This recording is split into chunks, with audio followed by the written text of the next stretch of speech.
A continuación, Medicina Ecológica.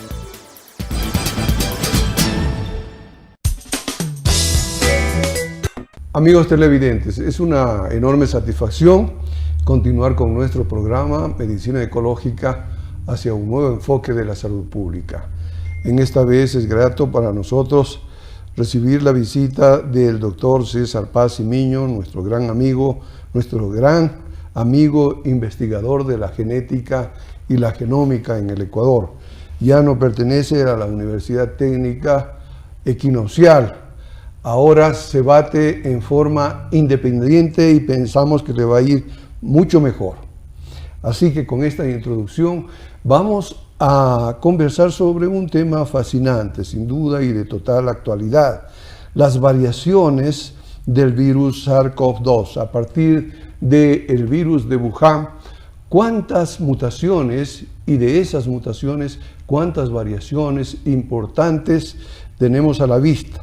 En particular nos vamos a referir a la variedad Delta y Omicron, que están causando furor en el mundo entero y también ya ha aparecido en nuestro país.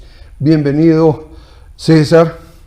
Y por favor, comencemos con esto que resulta inquietante. 12.800 mutaciones se estima que tiene el virus de Wuhan. Y de esas hay una infinidad de variantes, particularmente la Delta y Omicron nos llaman mucho la atención y están produciendo estragos, ya decíamos, aquí y en el mundo entero. ¿Qué nos puedes decir acerca de estas mutaciones y variantes? Muy bien, muchas gracias por invitarme. Los virus tienen la propiedad, incluso bacterias les pasa lo mismo, de cambiar mucho su material genético, mutar. Y entonces cada vez que mutan tienes dos opciones: que la mutación no le afecte, lo que se llama mutaciones silenciosas, o que sí le afecte en el funcionamiento, en la estructura, en el tema de virus, la agresividad, la contagiosidad. Esas son las mutaciones no silenciosas.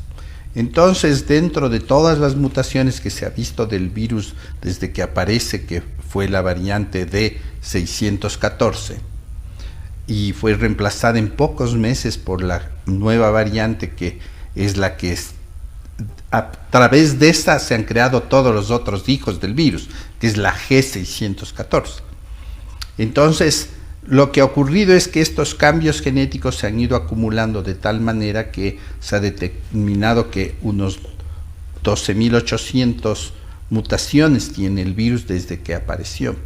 De esas, no todas son importantes, son simplemente mutaciones que se dan en el momento que el virus se reproduce. Pero hay unas 100. A propósito de esto, yo creo que bien vale enfatizar en algo que acabas de señalar. Las variaciones son naturales, ¿no? Así es. Las mutaciones y las variaciones. Cuando se reproduce, varía. ¿Cierto? Y esto ha ocurrido desde el principio de los tiempos, ¿no?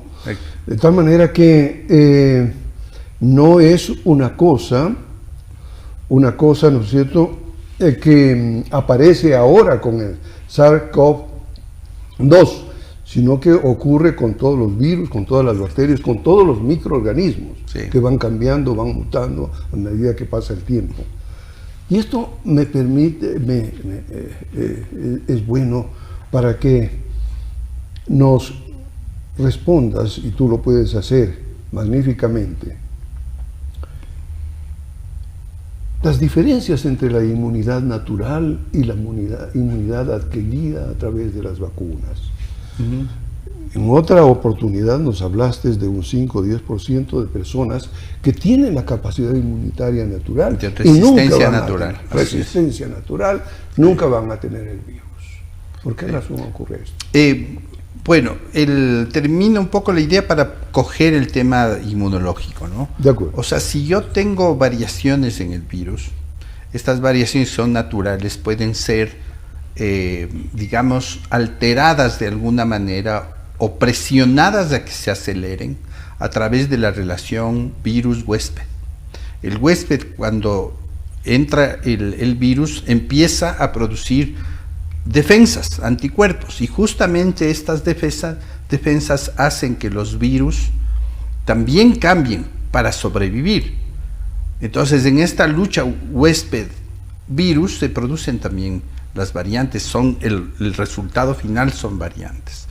Entonces, claro, en poblaciones, digamos así, en que el virus no tenga un impacto grande, el virus simplemente convive o no da ningún problema, pero un tipo de virus como el SARS-CoV-2 que aparece de súbito, que tiene unas características genéticas especiales, que la última, la Omicron, que aparentemente está evadiendo al sistema inmune, está evadiendo incluso a los vacunados, está evadiendo el sistema inmunológico, que es de dos tipos, ¿no es cierto? El primero, que es el que tú reaccionas creando anticuerpos, y ese al final activa el sistema celular de defensa, que son los macrófagos que van a degradar a las células que estén contaminadas.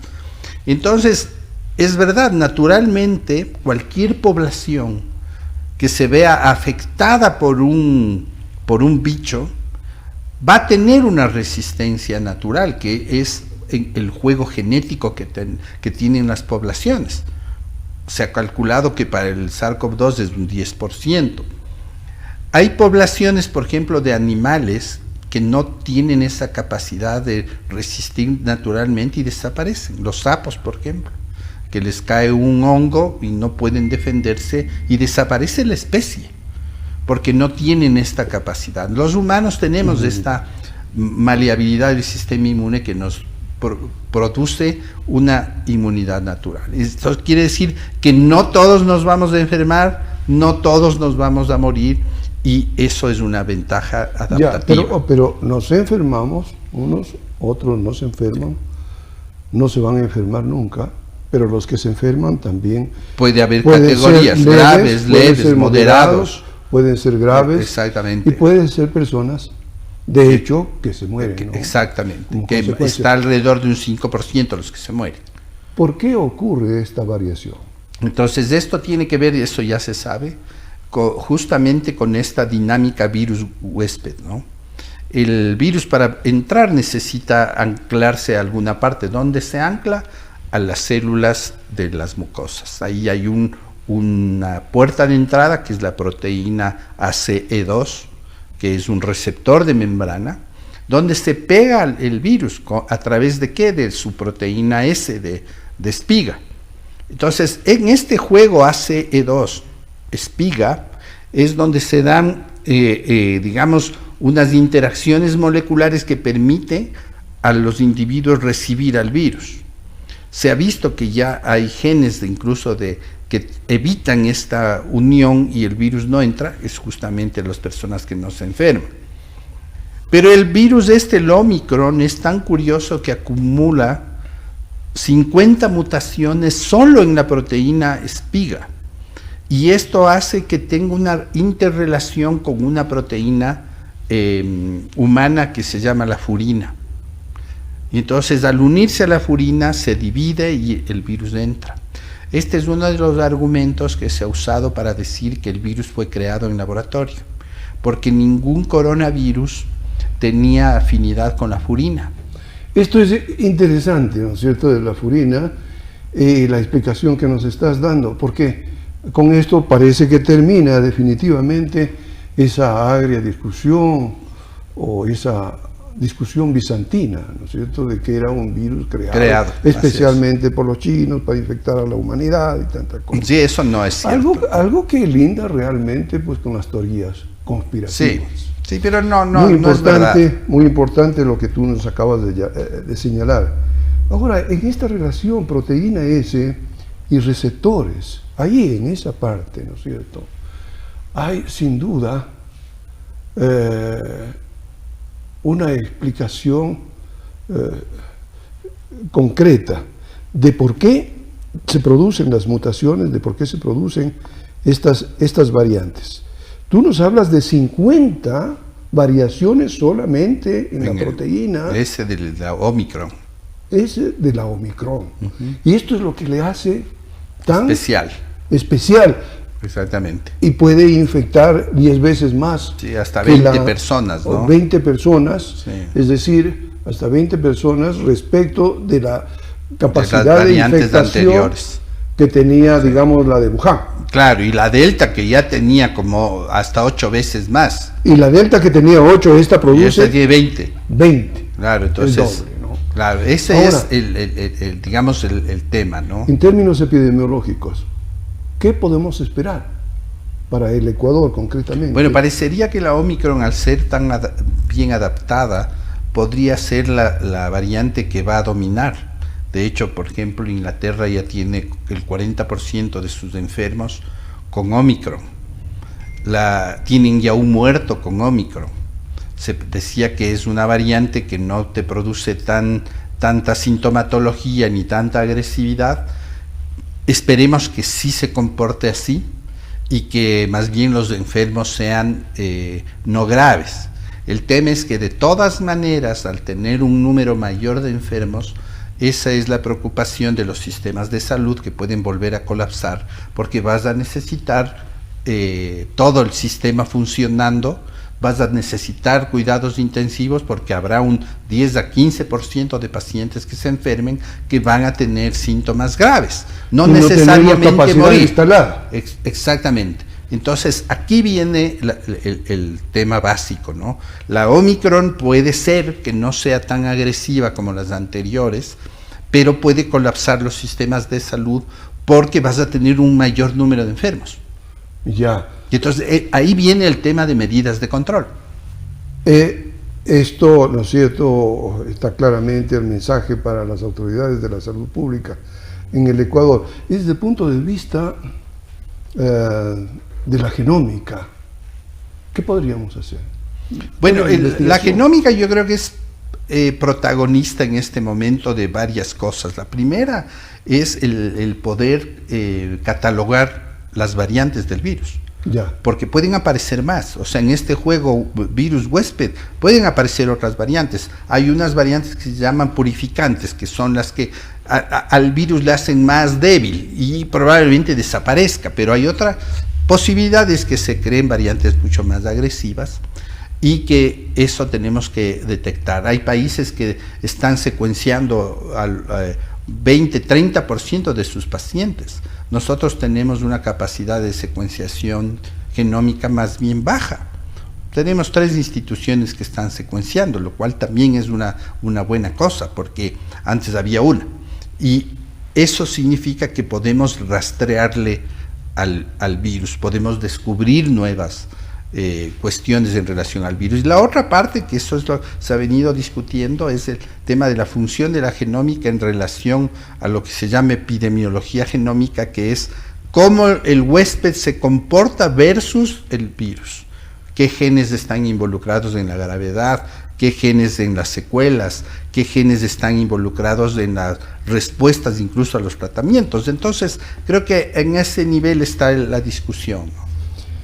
Ahora, hablemos regresemos al virus de Wuhan, D604, pasemos por el Delta y lleguemos al Omicron. Pero expliquemos a la comunidad en términos didácticos, sencillos, qué significa ese léxico tremendamente alambicado de D654, sí. 628, es decir, cada letra significa un ácido aminoácido. Exactamente, un aminoácido. Hay 20 aminoácidos, 20 letras. En que se reconfigure el ordenamiento de estas letras, aparecen las mutaciones y las variantes. Sí. ¿Qué podemos hacer en un mundo en donde hay 23.000 genes en cada una de las células? Claro, humanas. Y en el conjunto, ¿no es cierto?, de la célula hay 3.000 millones de letras. Así es. Sí.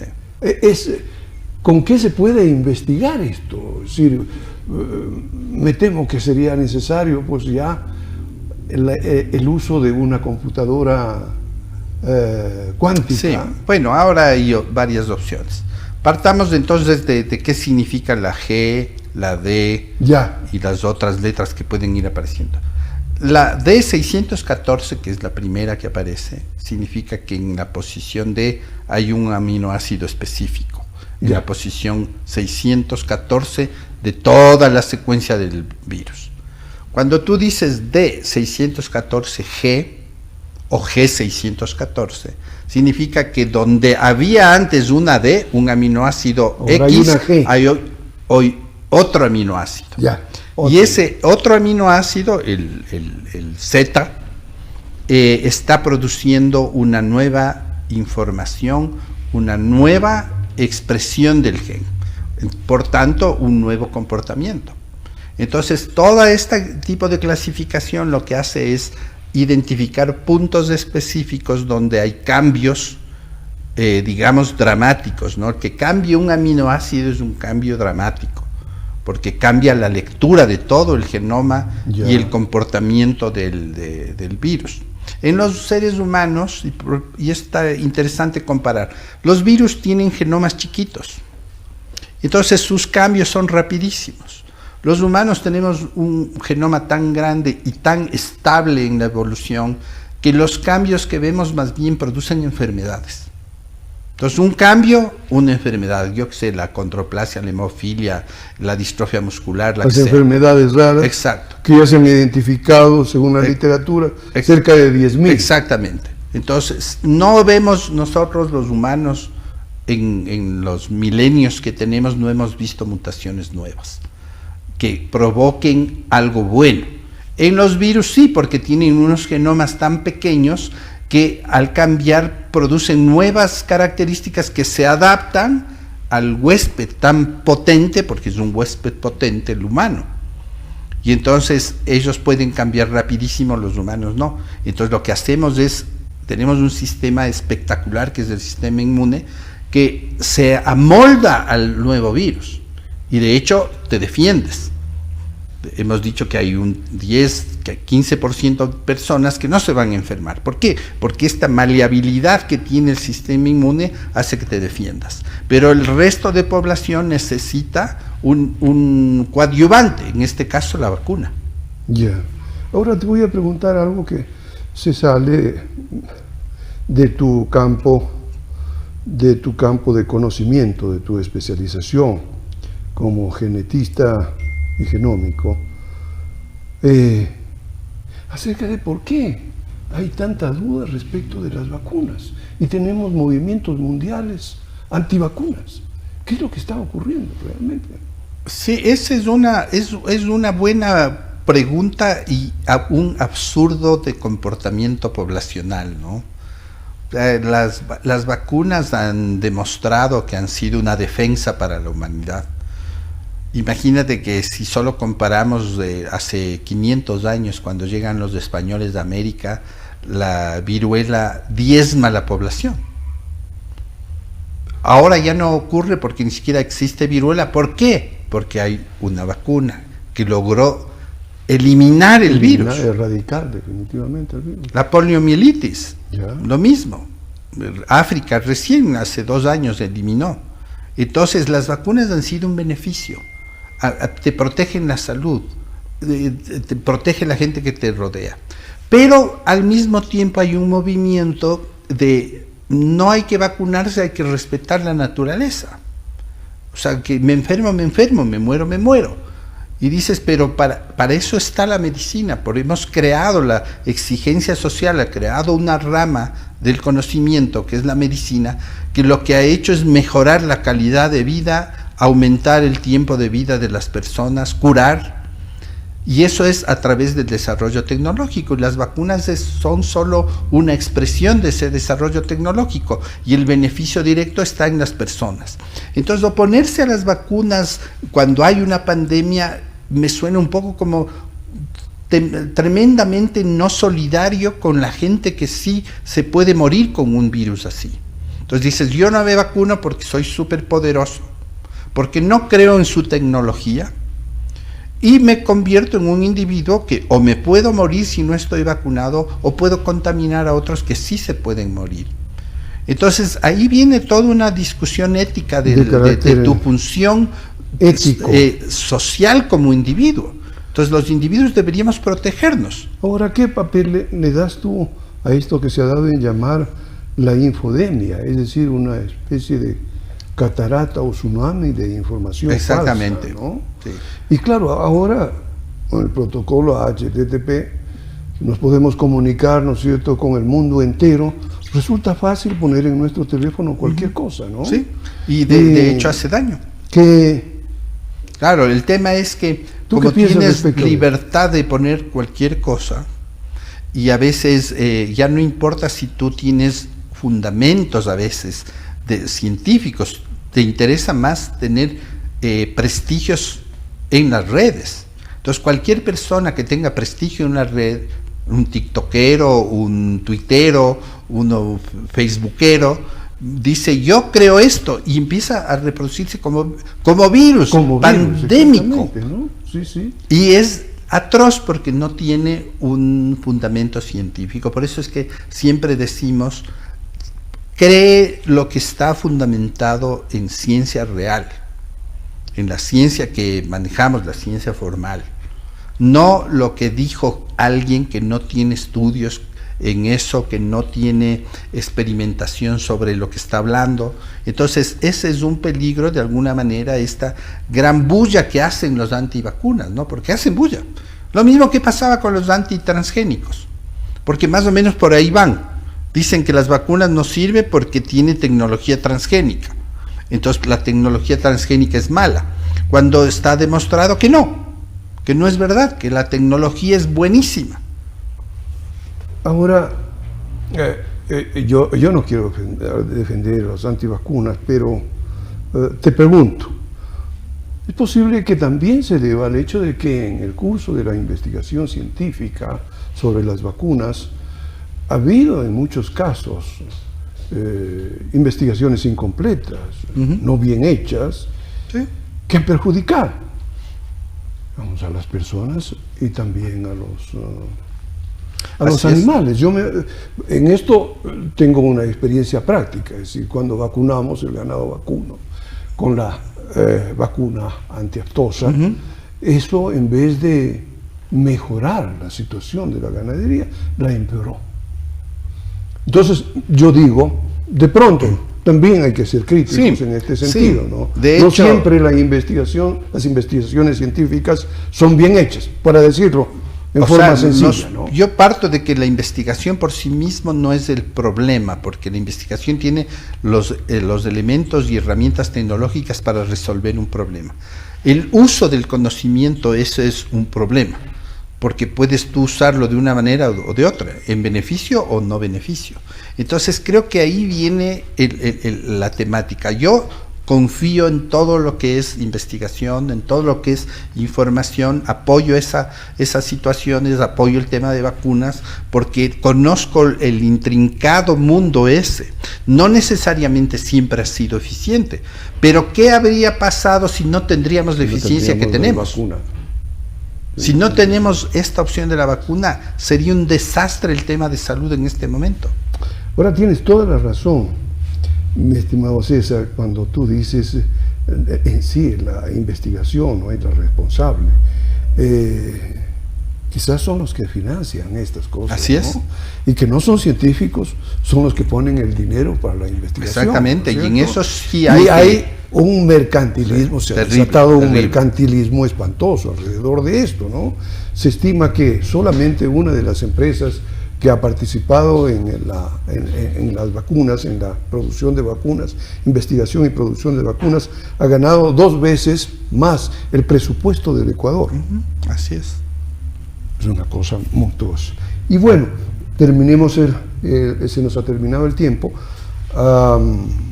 Queremos ratificar en términos prácticos, ¿no es cierto?, la necesidad de que, a pesar de todas las vacunas, a pesar de todo lo que nos dice la ciencia, lo importante es tener presente las medidas higiénicas, sí, exactamente. Llevar hay que seguir y cumplir la mascarilla y distanciamiento social, evitar las aglomeraciones. Exacto. Ahora que vamos a tener pues las fiestas de Navidad. Exactamente, hay que seguir con eso porque podría ocurrir una todavía una catástrofe, ¿no? Y a propósito de las Navidades y Año Nuevo, felicidades para todos, para ti, Igual, gracias César. a todos.